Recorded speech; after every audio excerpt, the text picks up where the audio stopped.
안녕하세요. 수아입니다. 이번 시간은 미타행자 이야기. 수행을 할 때는 명산의 지기를 받는 것도 좋습니다. 저는 떠나야 할 시간이 가까워 오고 있었습니다. 그녀는 제게 올해 그 도량에 자신과 같이 좀 머물렀으면 좋겠다. 그런 이야기를 했습니다. 공양주 결사도 해보면서 1년 동안 공양주 결사 같이 해볼 생각이 없냐. 저는 진짜 연불만일 결사겠다는 소리는 들었어도 공양주 결사는 처음 들어보는 얘기예요. 아무튼 그런 제의를 제기했습니다. 같이 공양주 1년 해볼 생각 없냐. 공양주가 수행에 많은 도움이 된다. 물론 그렇죠. 그렇지만 저는 한 곳에 오래 머무는 것을 좋아하지 않았고 한 곳에 오래 있다 보면 타성이 생기고 이런저런 문제들에 휘말려 들어가기가 쉽습니다. 사람 사는 곳은 비슷비슷해요. 어디나 사람과의 문제가 가장 힘듭니다. 물론 또 사람 공부가 최고의 공부이기도 합니다. 그런 저의 의중을 그녀는 10분 이해했고 자신도 한 도량에 1년 이상 머문 적은 별로 없다고 합니다. 아마 3,000배 한 그 도량 빼놓고는 거의 1년 정도 그 이상은 머물질 않았었대요. 그런데 이제 그 당시 이제 그녀와 만났던 이 도량에서만큼은 2년 가까이 됐다고 했습니다. 그리고 웬만하면 3년을 채우고 가고 싶다. 3년 기도를 그곳에서 회양하고 싶다. 전생에 그 도량에서 많은 은혜를 입었기 때문에 그 은혜를 다 갚고 떠나고 싶다고 했습니다. 도량이 편해져서 내 집 같은 마음이 들며 그때부터 나태함이 고개를 들물 경계하고 있었습니다. 그녀도. 그러면서 그녀가 제게 하는 말이 보살님 어차피 갈 거라면 집에서 좀 쉬다가 남쪽으로 가보시지요. 지리산 쪽으로 가보십시오. 봄도 되었고 남쪽이 좋잖아요. 그러더라고요. 그러면서 하는 말이 수행을 할 때는 이곳 저곳에 명산의 지기를 받는 것도 좋은 것 같습니다. 옛 수행자들이 만행을 하면서 돌아다닌 것을 이해할 수 있을 것 같아요. 그분들은 아무리 좋은 명산 명찰이라도 한 곳에 오래 머물지는 않았지요. 좋은 곳에 탐착하는 마음을 경계한 때문입니다. 공부가 경지에 오르면 그때는 명산 명찰을 찾는 마음도 버려야 하겠지만요. 그래도 경지에 오르지 않은 사람은 좋은 지기를 받는 것도 좋다고 생각합니다. 많은 곳을 돌아다니면서 많은 사람들을 만나고 그게 제일 좋은 공부 아니겠습니까? 저는 뭐 그런 거창한 뜻이 있어 그런 것은 아니고 이왕이면 삶의 다양함을 체험하는 게 좋아서 그럽니다. 여행 삼아서. 사실 저는 그래요. 여행 삼아서 많이 돌아다니기도 했습니다. 많은 사람들과 많은 경계에 직면하다 보면 저의 모난 면들이 깎이기도 합니다. 그러다 보니까 아무 곳에서나 자도 잠도 잘 오고 아무거나 먹어도 괜찮고 음식을 가리지 않고 또 먹게 되었어요. 팔도강산 유람을 하다 보니까 그저 주어지는 대로 그렇게 살게 되더라고요. 전에는 이제 내 집이 아니면 잠을 제대로 못 이뤘죠. 잠을 설치잖아요. 그런데 그런 것도 없더라고요. 지금 내가 머무는 이곳이 내 집이려니. 그리고 그때 현재 제 곁에 있는 사람들이 내 가족이려니 하고 살게 되었습니다. 그리고 이 상황에서 내가 해야 할 공부는 뭔가를 늘 생각하게 되더라고요. 거창하게 도를 구한다거나 그런 것은 절대로 아닙니다. 그냥 뭐 이렇게 사는 게 좋아서 사실 그렇게 살았다고 볼 수 있습니다. 더 늙으면 이런 것도 그런 것도 못하지요. 근데 사실 지금은 못하고 있어요. 이제 나이도 있고 해서. 그리고 어느 곳에 가든 수많은 인연들을 만나는데 그 인연들과 왜 만났을까를 꼭 생각하게 됩니다. 이 사람은 내가 왜 만났을까? 이 도량에는 왜 왔을까? 그리고 이 도량에서 나는 어떤 공부를 해야 할까? 하기 위해서 왔을까? 그때그때 만나는 사람들을 보면서 이 사람하고는 전생에 어떤 인연이 있어서 내가 이 생에 이렇게 만나고 있고 이 사람에게서 배워 배워야 할 공부는 무엇이고 이 사람과 풀어야 할 숙제거리는 무엇일까?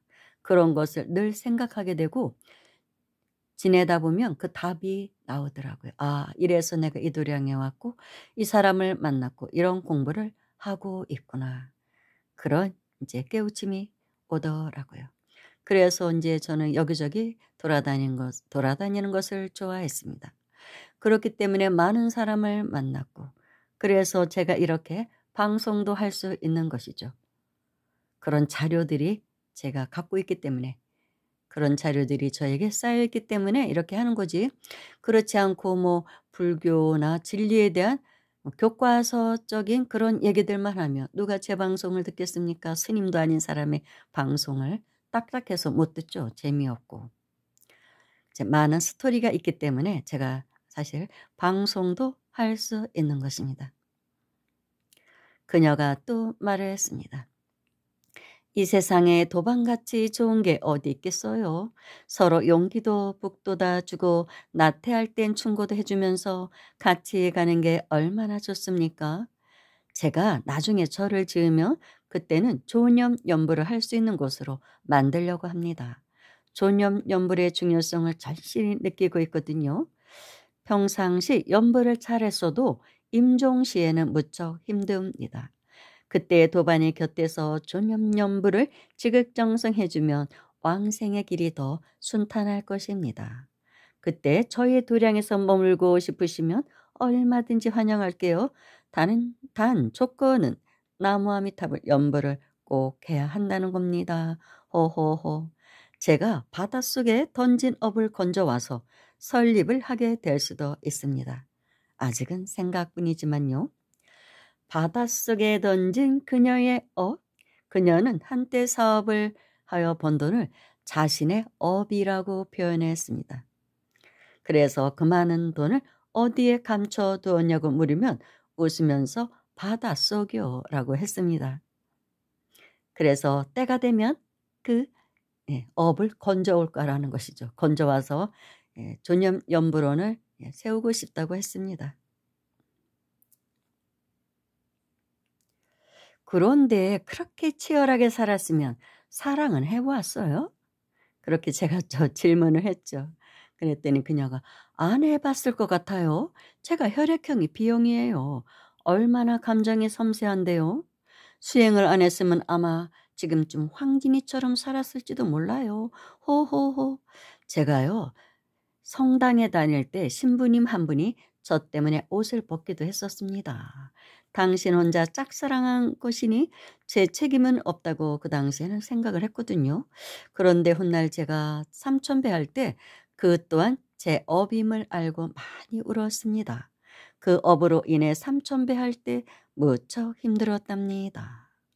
옷을 벗겼다고요? 나는 옷을 입혔는데. 호호호. 우리 둘은 이제 배를 쥐고 웃었습니다. 거짓말이 아닌데. 진정한 보살은 세속에 쩌른 남자를 세속을 벗어나게끔 인도한다고 하잖아요.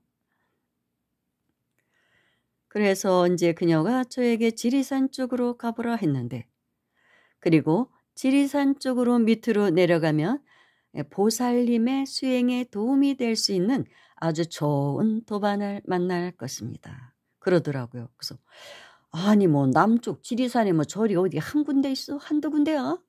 그 막연하게 거기로 가라면 어떻게 해? 그랬더니 저도 아직은 그 정도밖에 모릅니다. 아무튼 남쪽 지리산 쪽에 가면 보살님의 좋은 인연이 기다리고 있어요. 지금 만나게 될 것입니다. 그러더라고요.